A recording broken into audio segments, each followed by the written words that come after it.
우리 주 예수 그리스도 이름으로 기도합니다. 아멘. 성령을 믿사오며, 우리가 아까 사도신경으로 이렇게 성령을 믿사오며라고 고백했잖아요, 그렇죠? 성령을 믿으십니까? 예. 그럼 어떤 성령을 믿냐 이거예요. 오늘 그 이야기를 할 건데요. 제가 얼마 전에 교회 중고등학생 아이들과 함께 애니메이션 주토피아 2탄 보러 갔었습니다. 주토피아 2 보신 분 계셔요? 그렇죠. 우리 아성이 같이 갔었죠. 어른들은 잘 안 보시죠. 어린이 애니메이션이라서 그렇습니다. 제 옆에 중고등학생 아이들이 같이 앉아 있었어요. 극장에서 누릴 수 있는 기쁨이 두 가지가 있습니다. 하나는 영화를 보는 기쁨이고, 또 하나는 영화를 보면서 간식을 먹는 기쁨입니다. 드디어 영화가 시작됐습니다. 그리고 제 영화가 시작하자마자 끝이 났어요. 왜냐하면은 제가 시작 5분 만에 잠이 들었기 때문입니다. 눈 뜨고 했더니 영화가 끝이 났어요. 그래서 영화 내용은 기억이 나지 않고 시작 전 광고 보면서 먹었던 콜라와 팝콘만 기억에 남아 있습니다. 그래서 주토피아 2를 봤는데 무슨 내용인지 물어보시면 제가 대답할 게 없어요. 그런데 제 옆에 앉아있던 한 친구는 눈이 벌겋게 충혈되어 있고 울어서인지 눈이 조금 부어 있었습니다. 너무 감동적이었다는 거죠. 나중에 들은 이야기인데 너무 재미있어가지고 친구들이랑 한 번 더 봤는데 또 울었다는 거예요. 같은 시간 같은 영화를 봤지만 누린 기쁨의 깊이는 전혀 달랐습니다. 왜 우리는 같은 삶을 살면서도 이 기쁨의 깊이가 이렇게 다를 것일까요? 여러분, 질문 하나 할게요. 우리 지난 한 주 혹은 가장 최근에 기뻤던 순간이 언제였습니까? 기쁘셨던 순간이 있으셨어요? 네. 여러분, 우리 모두는 다 기쁨을 원하죠. 기쁨을. 사실 우리 삶에서 가장 큰 관심사 중 하나가 행복이잖아요. 그렇죠? 행복이라는 말은 기쁨이라는 말과 바꿔서 사용해도 의미 전달하는데 전혀 문제가 없을 것 같습니다. 그만큼 우리 인생에 있어서 행복과 기쁨은 매우 중요한 주제이자 관심사입니다. 제가 지금 이 기쁨에 대해서 이야기를 꺼낸 이유가 있습니다. 우리는 이 기쁨이라는 이 단어를 신앙의 영역에서는 생각하지 않는 거예요. 여러분, 기쁨이라고, 기뻤던 순간이라고 언제였습니까? 라고 질문했을 때 그 순간이 신앙생활과 관련이 있던가요? 없던가요? 여러분의 마음속에서. 아마 이 이야기를 들으면서 성령님과 기쁨이 무슨 상관이지? 하는 생각이 드실 수도 있습니다. 여러분, 그런데요, 이 성경에서 가장 주요한 관심사 중에 하나가 뭐냐면 바로 기쁨입니다. 기쁨. 성경이 두꺼운 책의 관심사 중에 하나가 기쁨이라고요. 기쁨. 그리고 오늘 이 기쁨은 우리가 살펴보려고 하는 성령님께서 하시는 일과 매우 밀접한 관계를 가지고 있습니다. 오늘 우리가 믿는 믿음의 내용, 사도신경 중에 성령을 믿사오며에 해당하는 부분으로서 성부, 성자, 성령 삼위일체 중에 한 분이신 우리 성령 하나님에 대한 이야기를 하려고 합니다. 그런데 이 성령님에 대해서 이 시간에 다 이야기를 하는 건 무척 어려운 일이에요. 그래서 오늘은 우리가 믿는 성령님은 어떤 분이신지에 대해서 간단하게 좀 배우려고 합니다. 그 중에서도 성령님과 기쁨에 대해서, 그 기쁨의 관계에 대해 집중해서 여러분과 말씀을 세 개의 단계로 나누고자 합니다. 첫 번째로 성령님은 제2의 보혜사입니다. 첫 번째로 성령님은 어떤 분이십니까? 바로 제2의 보혜사입니다. 우리가 제목을 한번 따라 읽어볼게요. 시작. 성령님은 제2의 보혜사입니다. 자, 우리가 성령을 믿사오며라고 고백했잖아요. 그렇다면 성령이 어떤 분이신지를 알아야겠죠, 그렇죠? 예수님께서 성령님을 소개하시는 장면이 여러 개 있는데 그 중에 하나가 바로 요한복음 14장 16절이에요. 같이 한번 읽어볼게요. 요한복음 14장 16절 시작.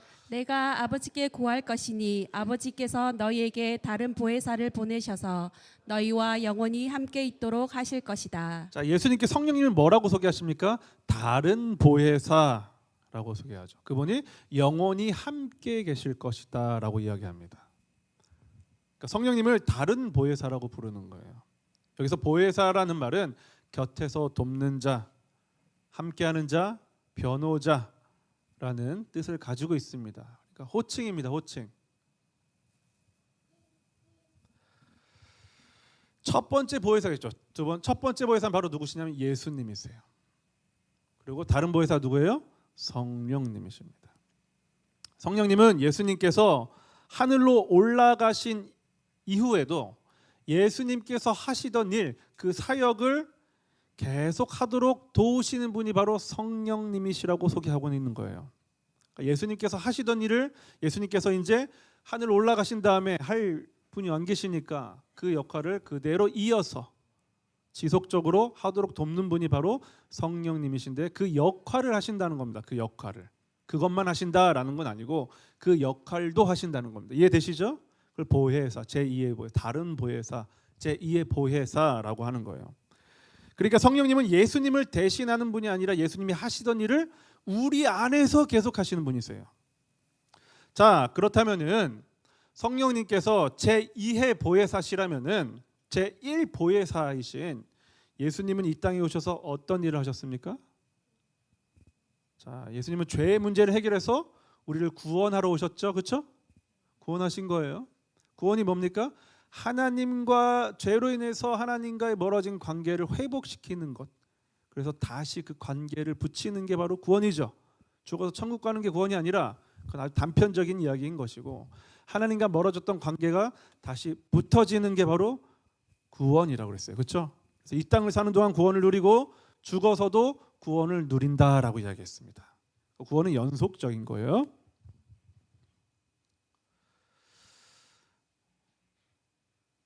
예수님이 이 문제를 해결하셔서 그래서 사람들이 하나님을 올바로 알고 올바로 관계를 맺도록 도우시는 분이시죠. 그렇죠? 그런데 예수님께서 이 땅에 인간의 몸으로 계셨을 때 사람들이 예수님을 오해했어요. 어떻게 오해했냐면은 예수님을 자신의 욕망과 자신의 꿈과 자신의 꿈을 소망을 이루어주는 존재로 생각한 거예요. 예수님이 왜 오셨다고 그랬습니까? 하나님과의 관계를 하나님의 일을 하기 위해서 오신 건데 사람들이 어떻게 오해했냐면은 자기의 일을 내 일을 도와주는 분으로 오해를 했다고요. 여기까지 이해되십니까? 네, 이해되시죠? 근데 문제는 이 오해가 예수님 제1 보혜사이신 예수님에게서만 끝나지 않고 오늘날 성령님 제2의 보혜사이신 성령님께도 그대로 반복되고 있다는 거예요. 여기서 분명히 우리가 짚고 넘어갈 게 있습니다. 다시 한번 질문 한번 해볼게요. 여러분, 성령님은 나의 욕망과 꿈을 돕는 분이십니까? 아니면 하나님의 뜻이 내 인생에서 이루어지도록 돕는 분이십니까? 전자예요, 후자예요? 후자죠. 다시 물어볼게요. 성령님은 내 꿈을 돕는 분이세요? 아니면 하나님의 꿈이 내 안에서 이루어지도록 돕는 분이십니까? 하나님의 꿈이 내 안에서 이루어지도록 돕는 분이죠. 우리 답을 다 알고 있어요.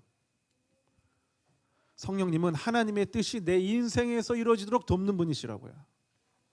그런데 문제는 하나님의 일이 내 인생에 이루어지느냐 보다 내 소망이 이루어지느냐에 대해서만 관심이 있다는 거예요. 우리가. 여러분, 내 인생에 내 소망, 내 꿈, 내 기대가 이루어져야지 기쁘어지는 거 아닙니까? 그렇죠? 그래요, 안 그래요? 그렇잖아요. 여러분, 내 기도가 이루어질 때 기쁘십니까? 아니면 내 기도는 이루어지지 않더라도 하나님의 뜻이 내 삶에서 이루어질 때 기쁘십니까? 아니, 솔직하게 이야기해 보자니까. 내 기도가 이루어질 때 기쁘고 하나님의 꿈이 하나님의 소망이 내 삶에서 이루어질 때 하나도 안 기쁘다. 그렇지 않습니까? 하나까지 또 하나도라고 말하면 좀 기분이 나쁘실 수 있으니까 하나는 괜찮은데 99가지는 기분이 별로 이렇게 나쁠 것까지는 아닌데 별로 그렇게 기쁘진 않은 게 바로 저와 여러분이라 이거예요. 우리는 분명히 예수님을 믿습니다. 그런데 솔직히 말하면 하나님의 뜻이 이루어지는 것보다 내 꿈이 이루어지는 것이 더 기쁜 게 사실이에요. 우리는 그것에서 기쁨을 누린다 이거예요. 그래서 이 문제를 해결하시기 위해서 성령님께서 무엇을 하십니까? 오늘 이게 바로 두 번째 대제. 성령님 어떤 분이시냐? 바로 두 번째로 성령님은 기쁨의 방향을 바꾸시는 분이십니다. 두 번째로 성령님은 기쁨의 방향을 바꾸시는 분이에요. 우리 한번 두 번째 제목을 한번 따라 읽어볼게요.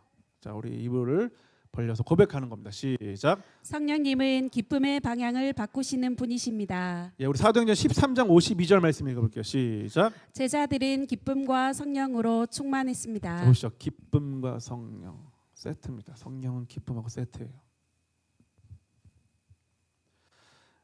여러분 또 오늘 또 영화 얘기를 하는데 대표적인 이 로맨스 영화를 추천하라고 하면은 반드시 나오는 영화 중에 하나 노트북이라는 영화가 있어요. 달달한 영화입니다. 이 남자 주인공이 그 에피소드 중에서 이 남자 주인공이 여자 주인공에게 첫눈에 반한 다음에 이 마음을 얻기 위해서 데이트 신청을 하면서 이런 말을 합니다. 우리 화면 한번 보여주세요. 내가 원하는 것은 무엇인지 말만 해. 내가 널 위해 그것이 되어줄게. 여러분 이런 말에 속아 보셨죠? 남자가 여자에게 마음을 얻기 위해서 무슨 말이든지 하는 거예요. 나는 그런 사람이 아닌데 그런 사람이 되도록 내가 한번 변화를 해볼게라는 말을 여자에게 하는 거예요. 그러니까 여인을 얻기 위한 태도죠. 그리고 마침내 원하던 여인을 얻을 때 그의 얼굴에는 어떤 미소가 있겠어요? 기쁨의 미소가 있겠죠. 그런데 우리는 자연스럽게 성령님께도 이런 기대를 한다는 거예요. 내 인생이 잘 되게 하시는 분, 내 소원이 이루어지도록 도와주는 분으로 성령님을 생각한다 이거예요. 그리고 그런 기대를 한다 이겁니다. 사실 우리 안에 있는 대부분의 기쁨은요, 우리의 욕망의 실현과 깊이 연결되어 있습니다. 다시 말하면 원하는 결과를 얻게 되면 무엇이 생겨요? 기쁨이 생기죠. 그런데 문제는 무엇이냐면은 이러한 욕망을 통해서 얻는 기쁨 중에는 하나님과 함께 기뻐할 수 없는 경우가 많다는 거예요. 우리의 삶을 살펴보면은 하나님 없이도 충분히 기쁜 자리들이 있고 오히려 하나님이 개입하시면 불편해지는 기쁨의 순간들이 있습니다. 제가 목사로서 사역을 하면서 함께 성도님들과 혹은 우리 청소년 아이들과 식사를 할 때가 많이 있습니다. 특별히 이제 청소년들하고 이제 식사를 하면은 2차를 갈 때가 있어요. 밥 먹고 뭐 커피를 마시든 뭐 볼링을 치든 뭐 게임방을 가든 뭐 노래방을 가든 뭐 이런 2차들이 있단 말이에요. 그런데 아이들이 딱 식사 끝날 때쯤에 자기들끼리 신 눈빛이만 이제 오고 갑니다. 제가 있으면 어떻겠어요? 2차를 가는데 불편하겠죠. 행동과 선택에 제약이 생기는 거예요. 노래방 가서 노래 부르는 게 뭐 이렇게 잘못된 거 아니잖아요, 그렇죠? 네, 뭐 어때요? 할 수 있는 거죠, 얼마든지. 근데 저랑 그러니까 자기들끼리 노래방 가려고 하는 계획이 있는데 제가 거기 있으면은 되게 불편해요. 목사랑 함께해도 기쁜 것이 있는가 하면 목사가 빠져야 기쁜 순간이 있습니다. 고개를 너무 끄덕이시면 제가 좀 슬픈데. 근데 그걸 제가 싫어서 그런 건 아니잖아요, 그렇죠? 네, 제가 싫은 건 아니에요. 저를 좋아하지만 불편하다 이거예요. 성령님과의 관계도 이렇습니다.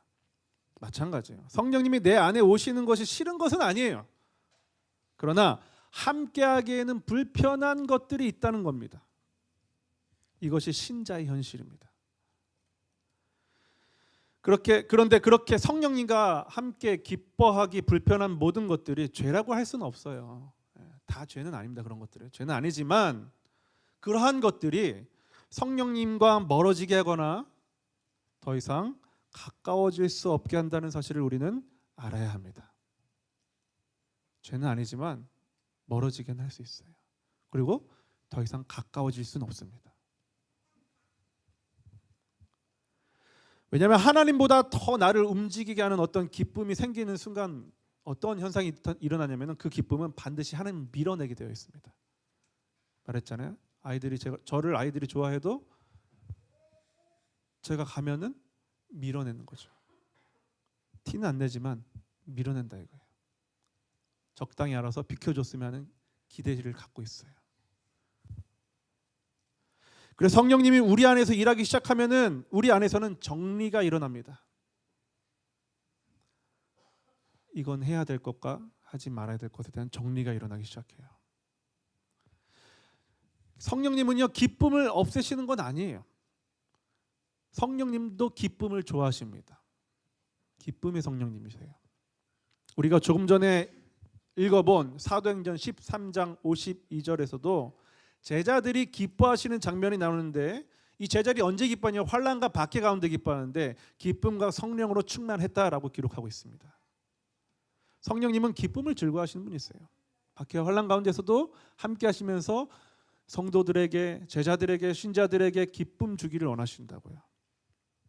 다만 성령님 없는 기쁨에 대해서는 정리를 하신다는 거죠. 누가요? 성령님께서. 그걸 도우시는 분이 성령님이시라고요. 그런데 이 과정이 아픕니다. 이게 문제예요. 이게. 왜냐하면 우리가 붙들고 있던 그 기쁨이 그대로 유지되지 않기 때문에 아픈 거예요. 우리의 기도를 보면 우리의 기쁨이 어디에 걸렸는지가 잘 드러나 있습니다. 베드로 이야기를 하나 할게요. 베드로 이야기. 여러분 보세요. 어느 날 갈릴리 바다에 어부 베드로가 물고기를 잡고 있었습니다. 그런데 그날따라 물고기를 한 마리도 잡지 못했습니다. 실망했어요. 성경에는 나오지 않지만 여러분이 만약 그 상황이라면은, 여러분이 베드로라면, 물고기를 한 마리도 잡지 못한 베드로라면은 뭐라고 기도했겠습니까? 뭐라고 기도했겠어요? 물고기에 얼만큼? 그렇죠. 많이 적혀있어요. 됐다 많이. 이때 예수님께서 베드로에게 가셨고 다시 그물을 내려봐라 라고 말씀하셨습니다. 예수님의 말씀에 순종하여서 그물을 내렸더니 물고기가 가득 찼어요. 기도 응답 된 거예요? 안 된 거예요? 된 거예요. 자, 그러면은 베드로 기분이 어땠을까요? 기쁨이 충만했겠죠. 물고기도 충만하고 기쁨도 충만하고 통장 잔고도 충만하고. 뻔하잖아요. 자, 여기서 한번 생각해 볼게요. 우리의 기도는 이런 겁니다. 물고기 가득 잡게 해주세요. 통장 잔고 충만하게 해주세요. 여러분, 이 기도가 잘못된 기도는 아니에요. 얼마든지 할 수 있는 기도가 하셔야 할 기도입니다. 당연히 구할 수 있습니다. 정말로 예수님이 오셔서 베드로의 마음의 소원을 들어주신 거예요. 그런데 문제는 뭐냐면 거기에만 머물러 있다는 겁니다. 여러분, 베드로에게 그물이 가득 찼다는 것은 성공이에요. 그물에 고기가 없다는 건 실패입니다. 그런데 그 실패를 성공으로 바꿔주셨잖아요. 그러니까 마음에 안정이 생기죠. 기쁨이 생기죠. 그런데 예수님은 그물을 채우려고 오신 분이십니까? 그게 아니라는 거예요. 예수님은 베드로에게 말씀하십니다. 그물이 가득 차서 기뻐하고 있는 베드로에게 말씀하세요. 나를 따르라. 다 채워주신 다음에 같이 기뻐하시든가 좀 일정 부분만 떼가시든가 하지 왜 나를 따르라 하시냐고요. 이게 예수님의 사역이에요. 기쁘겠어요? 안 기쁘겠어요? 가득 찼는데 놓고 따라오라는 거예요. 좋은 하나님이십니까? 나쁜 하나님이십니까? 좁은 하나님? 뭐 그런 거? 좋기도 하고 나쁘기도 한 뭐 그런 거예요? 나를 따르라.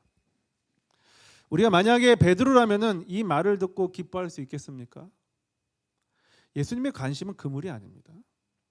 베드로 자체였어요. 베드로는 물고기 내리러 갔지만, 물고기 잡으러 갔지만 예수님은 베드로 잡으러 가신 겁니다. 제2의 보혜사이신 성령님도 마찬가지예요. 우리는 성령님을 우리의 그물을 채워주는 분으로만 알고 있어요. 그걸 기대합니다. 아닙니다. 그런데 성령님은 우리를 하나님께로 인도하시는 분이세요. 나를 따르라. 그러니까 안 되는 우리를 돕고 계시는 분이시라고요. 성령님께서 하시는 일은 우리의 기쁨을 만족시키는 일이 아니라, 왜냐하면 그 기쁨이 하나님과 관련이 없는 것들도 많이 있기 때문에 그런 거예요. 우리의 기쁨을 주님 쪽으로 이동시키는 일을 하시는 거예요. 그러니까 이 그물을, 꽉 찬 그물을 놓고 가는 건 굉장히 아픈 일이죠. 이거 갖고 싶어가지고 내가 밤을 샌 건데 밤새 그거 그물을 내고 내가 엄청난 수고를 했는데 그 수고를 놓고서 나를 따르라고 하니까 얼마나 마음이 아프고 찢어지겠습니까? 표정이 여러분이 안 좋아요. 보니까 저는 맨 이런 설교만 해가지고 사람들 많이 모는 목회하기엔 글러먹은 것 같습니다. 누가 일요일 아침에 11시 하고 이런 설교 듣고 싶겠어요. 그렇죠?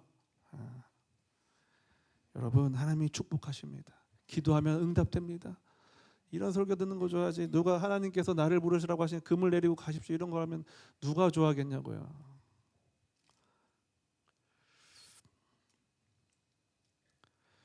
이 과정이 매우 아픈 과정입니다. 성령님은 그걸 하시는 분이세요. 물론 직장 생활을 하는 것이 잘못되었다 뜻이 아닙니다. 여러분, 공부 열심히 하는 게 잘못됐다 이거 아닙니다. 그거 하셔야 돼요. 예수님을 따르라는 말이 뭐 직장 버리고 따르라는 말이 아닙니다. 하는 일 가운데 말씀대로 살으라 이 말인데, 다만 기도와 욕망 그리고 성령님의 사역을 베드로라는 한 사람을 통해서 이 말씀을 드리는 거예요.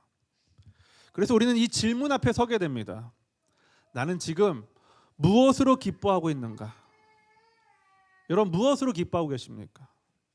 여러분, 내 소원이 이루어질 때 기뻐하십니까? 아니면 하나님의 뜻이 내 안에서 이루어질 때 기뻐하십니까? 바로 이 지점에서 성령님의 사역이 드러나는 겁니다. 성령님은 우리의 삶을 편하게 하시는 분이 아니라 우리가 잘못 기뻐하던 자리에서 우리를 떼어내어서 다시 하나님과 기뻐하도록 하시는 분이세요. 다시 말하면 성령님은 아무 기쁨이나 주시는 분이 아니라 기쁨의 자리를 옮기시는 분이시라고요. 우리가 그걸 못 떼어놓으니까 강제로 떼어놓으시는 분이시라고. 믿으십니까? 이거 믿는 거. 우리 성령을 믿사오면은 이 고백이 있는 거예요. 도대체 어떤 성령을 믿으시냐고요. 그래서 성령님은 우리를 아프게 하실 수 있습니다. 그리고 그 아픔은 벌이 아니라 회복의 과정이라는 걸 여러분 아셔야 돼요. 그걸 믿는 거예요. 자, 그렇다면 이제는 하나님과 기뻐하던 사람이 어느 순간 다른 기쁨을 붙잡았을 때, 하나님과의 기쁨으로 충만하던 사람이 이제 다시 처음에 그 마음을 잃어버리고 다른 기쁨에 붙잡혔을 때 그 인생이 어떻게 무너지는가를 함께 살펴보도록 하겠습니다. 자, 세 번째 대지인데, 세 번째로 성령님은 잃어버린 기쁨을 회복하게 하시는 분이십니다. 성령님은 잃어버린 기쁨을 회복하게 하시는 분이십니다. 우리 시편 51편 11절 12절 말씀, 두 절 말씀을 같이 한번 읽어보겠습니다. 시작. 나를 주 앞에서 쫓아내지 마시며 주의 성령을 내게서 거두지 마소서. 주의 구원의 즐거움을 내게 회복시켜 주시고 자원하는 심령을 주사 나를 붙드소서. 자, 지금 우리가 읽은 이 시편 51편은 이스라엘의 왕이었던 다윗이라는 사람이 쓴 시입니다. 그런데 이 시를 언제 썼냐면은 다윗이 범죄한 후에 쓴 시예요. 범죄하고 그것이 들통난 후에 회개하면서 쓴 시가 바로 시편 51편입니다. 이 사건을 잘 모르는 분들을 위해서 간단하게 소개를 해볼게요. 우리 그림 보시면은 이 다윗이 왕으로 있던 때 이야기입니다. 전쟁이 있던 날이었어요, 그날이. 그런데 어떤 일인지 전쟁에 다윗은 나가지 않고 부하들에게 전쟁을 맡기고 궁전에 머물러 있었습니다. 그리고 평소와 같이 궁전 옥상을 산책하고 있었어요. 이 이스라엘은 산악지대입니다. 그래서 궁전이 어디냐면 신전이라는 중요한 건물은 꼭대기에 있습니다. 그래서 꼭대기 자기 집에 궁전의 옥상에 있으면 그 마을들이 다 내려 보여요. 이런 평평한 땅이 아닙니다. 그래서 옥상에서 산책을 하고 있는데 그때 다윗의 부하였던 충성스러운 군인 우리아라는 이 군인의 아내 밧세바가 목욕을 하고 있던 장면을 보게 됩니다. 이때 다윗의 마음이 음욕이 차올라서 사람을 시켜가지고 이 여인을, 자기 부하의 아내였던 이 밧세바라는 여인을 데리고 오도록 합니다. 그리고 강제로 침실로 끌어들여서 누려서는 안 될 기쁨을 얻게 됩니다. 범죄죠. 그런데 밧세바가 다윗의 아이를 임신해 버렸어요. 밧세바 잘못이 아니죠. 다윗의 잘못이죠. 이 밧세바의 남편이자 이 다윗의 부하였던 우리아가 이 사실을 알면 어떻겠어요? 가만히 있겠습니까? 이 일을 덮기 위해서 다윗은 매우 추잡한 방법을 사용하는데 전쟁에 나가 있는 부하 우리아를 불러들여 가지고 잠깐 쉬게 한 다음에 아내와 동침하도록 유도합니다. 너 집에 가서 좀 쉬어라. 고생 많이 했으니까 좀 아내하고 좋은 시간도 보내고 가족들하고 좀 좋은 시간 좀 보내. 그러면은 이 우리아가 아내 밧세바와 동침을 하게 되면은 임신할 수 있게 되니까 그럼 뱃속의 아기가 자기의 아기가 아니라는 것을 숨길 수가 있죠. 당시 유전자 검사가 안 되니까. 그렇죠? 그러나 우리아는 목숨 걸고 전쟁터에 나가 있는 동료들을 생각하면서 자신만 아내를 통한 기쁨을 누릴 수 없다며 거절합니다. 그러자 다윗은 다음 작전을 쓰는데 아주 또 비열한 방법을 선택합니다. 밧세바의 남편 우리아를 나가면 무조건 죽게 되는 전쟁터에 내보냈어요. 거기 가면 무조건 죽는 거예요. 근데 우리아를 보내버려요. 근데 이 방법이 통했습니다. 정말로 우리아는 죽게 됐습니다. 그렇게 이 사건이 덮어지는 것 같았어요. 그러나 이 모든 일을 선지자 나단이 알게 되었고 이 선지자 나단은 다윗 왕에게 가서 심각한 이 죄에 대해서 호되게 질책을 합니다. 그 후에 다윗이 회개하면서 쓴 시가 바로 우리가 조금 전에 읽은 시편 51편이에요. 그런데 이 시편 여러분 시편 이 교회 좀 다녀보신 분들은 시편 51편을 좀 많이 읽어보셨을 건데 이 시편 51편을 읽어보면은 조금 의아한 점이 있어요. 회개하는 시라고 그랬잖아요, 그렇죠? 우리가 회개할 때 보통 어떻게 회개합니까?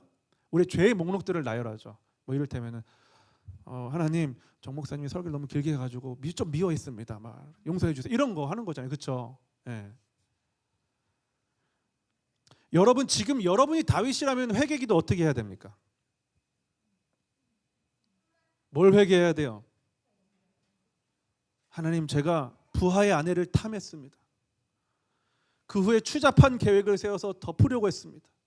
그것도 안 돼서 살인을 저질렀습니다. 주님 용서해 주세요. 이렇게 해야 되잖아요, 그렇죠?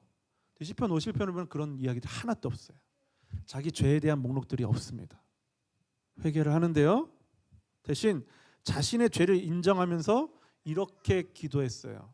그게 바로 시편 51편 11절 12절 우리가 읽은 건데 같이 한번 읽어보겠습니다. 시작. 나를 주 앞에서 쫓아내지 마시며 주의 성령을 내게서 거두지 마소서. 주의 구원의 즐거움을 내게 회복시켜 주시고 자원하는 심령을 주사 나를 붙드소서.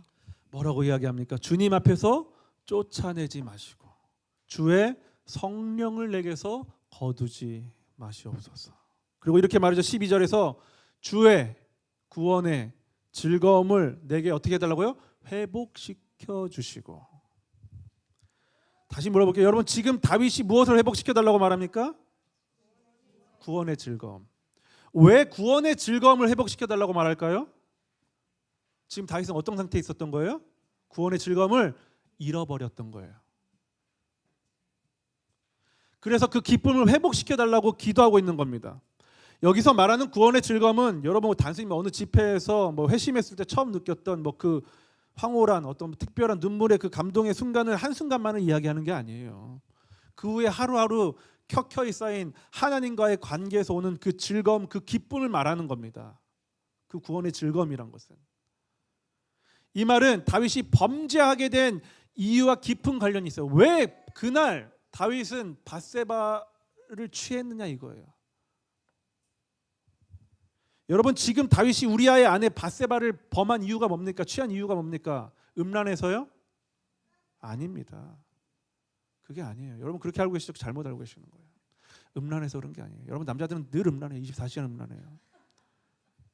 진짜요. 그날만 음란했던 게 아니에요. 더 근본적인 이유가 있어요. 이 12절을 통해서 알 수 있는 거예요. 다윗이 하나님과의 관계에서 오는 기쁨을 잃어버렸기 때문에 다른 것을 통해서 기쁨을 찾았던 거예요. 그게 다윗이 음란한 죄를 짓게 된 결정적인 이유입니다. 다시 말씀드립니다. 남자들은 항상 음란해. 24시간 음란해요. 그날 그 음란이 발동한 거예요. 왜? 하나님과의 기쁨을 누려야 할 그 기쁨의 시간에 이걸 못 누리고 있었거든요. 사람은 뭔가 해야 됩니다. 항상 하던 걸 하는 게 있어요. 기뻐야 되는데 그 기쁨이 하나님과의 기쁨에서 찾지 못하니까 다른 기쁨을 찾는 거예요. 그날 그게 밧세바였던 겁니다. 여러분, 사람은요 하나님과의 관계에서 오는 기쁨을 회복하지 못하면 반드시 범죄하게 되어 있습니다. 음란일 수도 있고요, 도박, 중독, 많이 있습니다. 여러분, 인간은요 기쁨을 추구하는 존재예요. 기쁨을 추구하잖아요. 우리 행복하고 싶어 하잖아요. 기쁘고 싶다는 얘기 아닙니까? 인간은 죽을 때까지 어떤 수단과 방법을 동원해서라도 기쁨을 누리려고 해요. 왜 돈 많이 벌려고 하는 겁니까? 늙어서까지 기쁘고 싶어서 그런 거 아니에요? 아닙니까? 맞잖아요. 노후 대비라는 게 뭐예요? 늙어서까지 나 기쁘고 싶다 이 말 아니에요? 그걸 좀 고상하게 바꾼 거 아닙니까? 노후 대비라는 게. 그게 성적인 것이든 소유든 음식이든 성취든 인간관계를 통하는 것이든 그 어떤 무엇을 통해서라도 인간은 계속해서 기쁨을 얻으려고 시도합니다. 언제까지요? 죽을 때까지. 그래서 죽을 때가 다 되어도 음식이 맛이 없으면 뭐라 그래요? 애미야 국이 짜다. 맛있는 음식 먹고 싶다는 거예요. 곧 죽어도. 음식을 통한 기쁨을 누리고 싶다는 거예요. 이 인간의 욕망입니다. 여러분, 다시 말씀드리지만 맛있는 음식을 먹고 직업을 가지며 정당하게 돈을 벌고 집도 사고 땅도 사는 것, 또 사랑하는 가족, 친구들과 여행 가는 것 자체가 죄라는 말이 아니에요. 그걸 하나님이 누리도록 허용해 주셨습니다. 그러나 그 기쁨이 하나님과의 기쁨보다 더 커지고 우선순위에 있다면 그것이 다윗과 같이 망가지는 일은 멀지 않게 될 것입니다. 이걸 잘 못하기 때문에 누가 도와주신다는 거예요? 성령님. 잘못된 기쁨, 왜곡된 기쁨에 빠져있는 우리가 거기서 떨어져 나갈 수 있도록, 거기서 떨어지도록, 우리 힘으로 안 되니까 그걸 떨어져 나가도록 도우시는 분이 성령님이시라고요. 그래서 사업이 망할 수도 있고요, 그래서 질병에 걸릴 수도 있고요, 계획이 무너질 수도 있는 겁니다. 누가 하시는 거예요? 사탄이 방해해서 그런 거예요? 성령님이 도와주시는 거예요. 뭡니까? 사탄이 방해해서 그런 일이 생기는 겁니까? 하나님 성령님이 도와주셔서 그런 일이 생기는 겁니까? 성령을 믿사오며 신자들의 고백이 여기에 머무르는 겁니다. 근데 우리는 어떻게 기도해요? 그거를 제거해달라고 기도하죠. 성령님이 하신 일인데 성령님 제거해 주세요. 무슨 말이에요? 성령 가시란 얘기 아닙니까? 그거?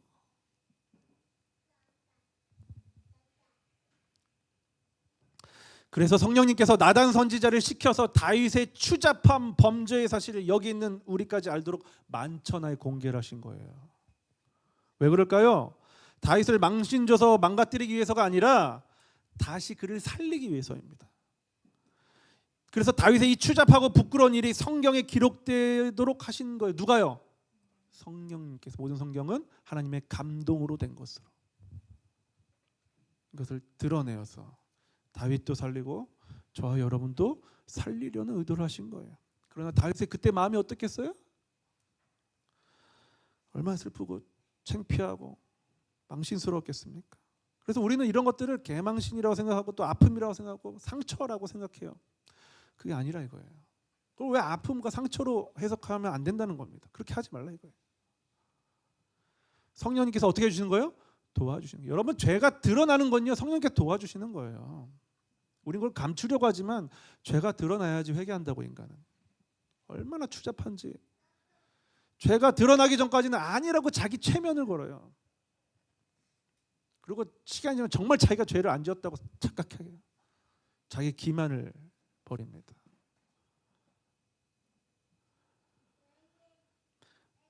성령님은 바른 기쁨으로 회복할 수 있도록, 그래서 그것이 다윗이 그것을 깨닫고 기도하는 것입니다. 어떻게 기도했어요? 구원의 즐거움을 내게 회복시켜 주시고, 주님 내가 다른 즐거움을 다른 일을 통해서 기쁨을 얻었습니다. 그러나 이제는 다시 이 사건을 통해서 내 죄가 온천하게 드러나서 나의 상태를 확인하게 되었으니 주님 구원의 기쁨을 내게 회복시켜 주시옵소서. 여러분, 우리는 무언가를 가졌을 때, 성취했을 때 기쁨을 누릴 수 있다고 생각합니다. 그래서 그것을 달라고 끊임없이 기도합니다. 하나님, 그물을 채워주세요. 이왕이면 가득 채워주세요. 채워주지 않으시면 미워할 거야, 실망할 거야, 뭐 그러죠. 우리의 기도 그런 거 아니에요? 여러분, 다윗이 왕이 되기 이전에 어떤 사람이었는지 기억하셔요? 여러분, 따져보면요, 다윗이 왕이 되기 전에는요, 잘된 일이라고는, 잘 풀린 일이라고는, 골리앗 때려잡은 일 말고는 크게 잘된 일이 없어요. 오히려 그 일로 인해서 사울 왕의 질투를 받았습니다. 그래서 10년 이상 도망을 다닙니다, 다윗이.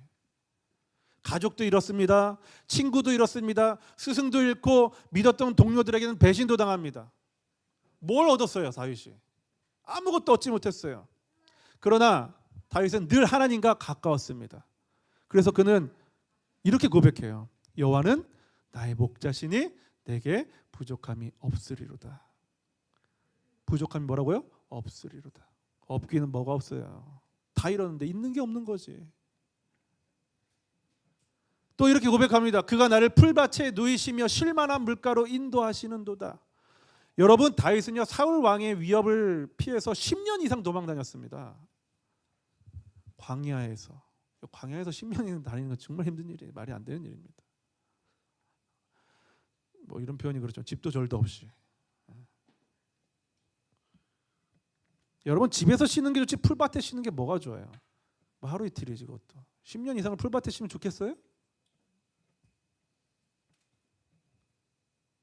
그런데 다윗은 하나님과의 관계에서 오는 기쁨으로 충만했어요. 만족했습니다. 이 시는 진짜 자기의 마음을 고백한 시예요. 하지만 그가 왕이 되어서 정작 쉴만한 물가와 같은 풍요로운 삶을 누리게 되자 하나님과의 관계에서 오는 기쁨을 잃어버리고 다른 기쁨을 만끽하기 시작한 겁니다. 도망 다닐 때는 기쁨을 찾을 데가 없었거든요. 하나님 말고는 기쁨이 없었어요. 광야에 누우면 하늘의 별밖에 안 보여요. 하나님 생각 말고 할 게 없어요. 근데 궁전에 가니까 온갖 좋은 음식과 좋은 장소와 유흥거리들이 많이 있습니다. 그 기쁨을 만끽하기 시작한 거예요. 그렇게 하나님과의 관계에서 오는 기쁨을 잃어버리고 다른 관계에서 기쁨을 찾던 어느 날, 아마 계속 찾고 있었을 겁니다. 성경에 기록되어 있지 않지만 그런 생활을 하던 중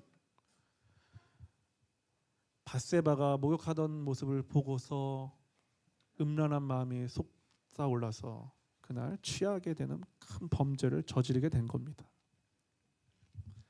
그래서 우리 인생에는 성령님의 도움이 필요합니다. 그렇다면 이렇게 다윗과 같이 하나님을 떠나서 다른 곳에서 기쁨을 누리고자 하는 우리의 욕망을 꺾어주시는 것이 은혜입니까? 아닙니까? 다시 물어보겠습니다. 꺾어주시는 것이 은혜입니까? 아닙니까? 도움입니까? 아닙니까? 도움이죠. 우리는 꺾으실 때 어떻게 생각해요? 하나님 나를 외면하신다. 하나님 내 삶을 관심 갖고 계시지 않으신다. 이렇게 생각하시죠? 아니에요. 깊이 관심 갖고 계시는 거예요. 꺾어버리시는 거예요. 우리는 그것을 믿는 겁니다. 성령을 믿사오며라는 말에는 이 고백이 들어가 있는 거예요. 왜 우리는 성령님이 불편합니까? 내 뜻을 포기해야 하기 때문입니다. 여러분, 다윗은 무엇을 잃었고 무엇을 구했습니까? 성령님과의 관계에서 오는 기쁨을 잃고 육신의 기쁨을 구했습니다.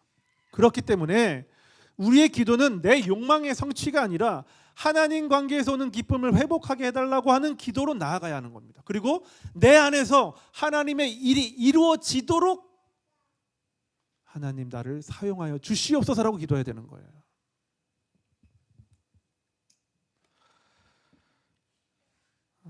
말씀을 이제 마치겠습니다. 사랑하는 성도 여러분, 오늘 말씀은 우리가 얼마나 죄를 지었는지를 묻는 말씀이 아니라 우리가 어디에서 기뻐하고 있는지를 말하고 있는 겁니다. 진정한 회개는 나쁜 일을 멈추는 게 아니고요. 잘못 기뻐하던 걸 버리고 제대로 된 기쁨을 찾아가는 게 회개예요.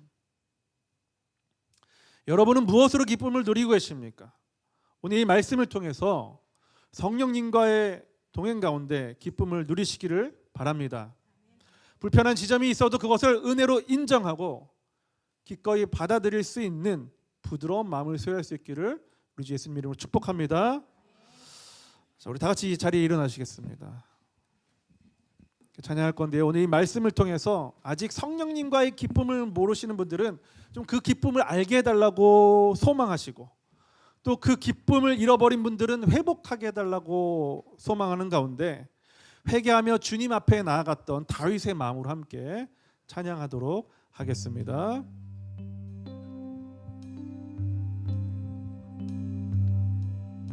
다 같이 고백합니다. 정결한 마음 주시옵소서. 정결한 마음 주시옵소서. 오 주님, 오 주님, 정직한 영을 새롭게 하소서. 다시 한번 정결한 마음 주시옵소서. 정결한 마음 주시옵소서. 오 주님, 오 주님, 정직한 영을 새롭게 하소서. 나를 주님 앞에서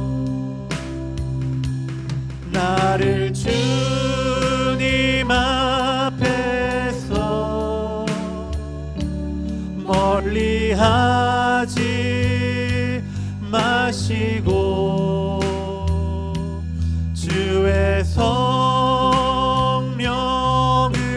거두지 마옵소서. 그 구원의 기쁨, 그 구원의 기쁨 다시 회복시키시고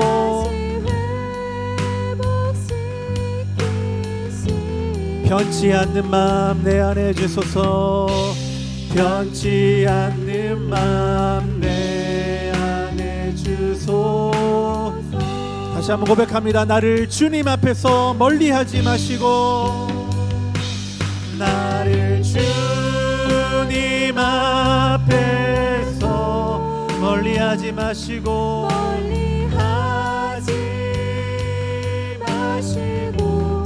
주의 성령을 거두지 마옵소서. 그 구원의 기쁨 다시 회복시키시고, 그 구원의 기쁨 다시 회복시키시고 변치 않는 마음 다시 한번 고백합니다. 주님, 나를 주님 앞에서 멀리하지 마시고, 나를 주님 앞에서 멀리하지 마시고 주의 성령을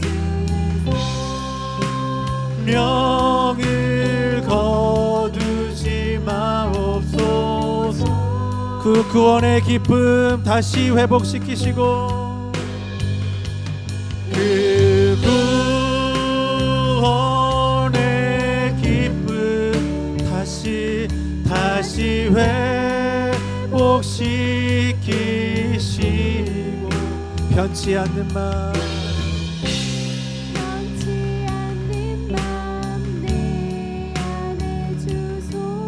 우리 시간 다 같이 기도하겠습니다.